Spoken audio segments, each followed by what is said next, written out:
សម្រាប់ពុកម៉ែបងប្អូនដែលចិញ្ចឹមមាន់ជាលក្ខណៈគ្រួសារគឺយើងអត់ប្រើកន្ទក់គឺយើងចង់យកផ្លែពោតក្របពោតហ្នឹងយកមកច្នៃធ្វើជាចំណីរបស់វាហើយពុកម៉ែបងប្អូនអត់មានថវិកាសម្រាប់ទៅទិញឧបករណ៍ធំៗទេអញ្ចឹងហើយពុកម៉ែបងប្អូនអាចមើលវីដេអូនេះបានហើយកែច្នៃគឺវិធីងាយៗគ្រាន់តែយើងមានម៉ូទ័របើសិនជាយើងមានលុយតិចតួចយើងមិនបាច់ចាំទិញម៉ូទ័រដល់ថ្លៃទេគឺតម្លៃវាធម្មតាគឺវាមាន5 10រៀលទៅ20រៀលអញ្ចឹងទៅចឹងហើយពុកម៉ែបងប្អូនមើលវីដេអូអាចកែច្នៃបានបើសិនជាពុកម៉ែបងប្អូនមានឧបករណ៍ស្វានចុះស្វានអីទេពុកម៉ែបងប្អូនអាចទៅជាងបានហើយពុកម៉ែបងប្អូនយកវីដេអូនឹងទៅឲ្យជាងក៏បានដែរគាត់ឃើញប៉ុណ្ណេះគាត់នឹងយល់ទេថាធ្វើយ៉ាងណាអីយ៉ាងណាយើងគ្រាន់តែធ្វើបែបនេះទៅយើង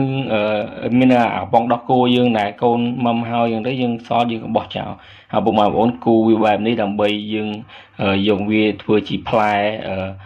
របស់វាអញ្ចឹងដើម្បីពេលដែលយើង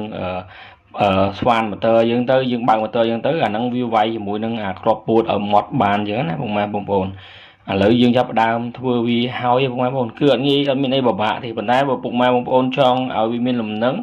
គឺត្រូវតែរឹតវាបើមិនជាយើងអត់រឹតទេផ្លែហ្នឹងវាចេញមកហើយអញ្ចឹងទៅយើងច្នៃសម្រាប់រឹតយើងគឺបែបនេះពុកម៉ែបងប្អូនងាយស្រួលហ្នឹងទេគឺវាចំណេញច្រើនសម្រាប់ពុកម៉ែបងប្អូនណាឥឡូវយើងដាក់ទៅពុកម៉ែបងប្អូនគឺវាមានភាពអង្គើបែបនេះច្នៃវាបែបនេះបើមិនជាពុកម៉ែបងប្អូនអត់ចេះទេប្រាប់ជាងគ្រាន់តែប៉ុណ្្នឹងគេចេះធ្វើហើយយើងត្រូវចាប់ប្រឡងវាជាមួយនឹងអាកំប៉ុងទឹកដោះគោយើងហ្នឹងយើងប្រើតំណប់ប្រើអីហើយយើងប្រើផ្លែ6លីហ្នឹងដើម្បីរឹតវាទៅចូលកន្លែងនេះយើងប្រើ8លីទៅដោយសារម៉ូទ័រកន្លែងហ្នឹងវា8លីហើយអញ្ចឹងយើងរឹតវាឲ្យណែនតឹងល្អសម្រាប់ពុកម៉ែបងប្អូនខ្លះគាត់មានកន្ទក់មានអីគាត់មិនបាច់ចាំធ្វើអញ្ចឹងទេគឺគាត់មានកន្ទក់មានអីគាត់លាយជាមួយអង្កាមមួយអីហ្នឹងឲ្យកូនមាន់ទូចៗអីហ្នឹងវាស៊ីបានអញ្ចឹងណាប៉ុន្តែពុកម៉ែបងប្អូនអាពោតហ្នឹងគឺសម្រាប់ចំណីមាន់ណាតាមតែខ្ញុំដឹងគឺវាវីតាមីនខ្ពស់ជាងអង្គទៀតអង្កាមនេះពុកម៉ែបងប្អូនគឺយើងធ្វើបែបនេះធ្វើឲ្យមាន់យើងចាប់ធំធាត់ណាអញ្ចឹងយើងច្នៃវាទៅពេលដែលវាធំកូនមាន់យើងវាស៊ីទៅធ្វើឲ្យវា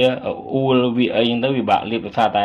មាន់ទូចអញ្ចឹងទៅយើងច្នៃវាបែបនេះមកអត់មានអីពិបាកទេពុកម៉ែបងប្អូនគឺចំណេញច្រើនខ្លាំងមែនបន្ទាប់ពីយើងរឹតបានមកយើងដាក់ជាមួយនឹងគ្រាប់ពោតយើងមកដាក់ចូលយើងច្រើនបន្តិចមកពុកម៉ែបងប្អូនបន្ទាប់មកបើសិនជាពុកម៉ែបងប្អូនខ្លាចខ្ទាតខ្លាចអីគ្របវាបែបហ្នឹងមកគ្របវាឲ្យណែនអញ្ចឹងណាបន្ទាប់មកយើងបើកម៉ូទ័រហើយម៉ូទ័រយើងវាចាប់តាមធ្វើចលនាធ្វើអីខ្លួនឯងហើយបន្ទាប់មកគឺពុកម៉ែបងប្អូននឹងទទួលបានអ្វីដែលពុកម៉ែបងប្អូនចង់បាននេះពុកម៉ែបងប្អូនគឺម៉ត់ខៃល្អខ្លាំងមែនទែនហើយយើងមិនបាច់ចាំទៅទិញ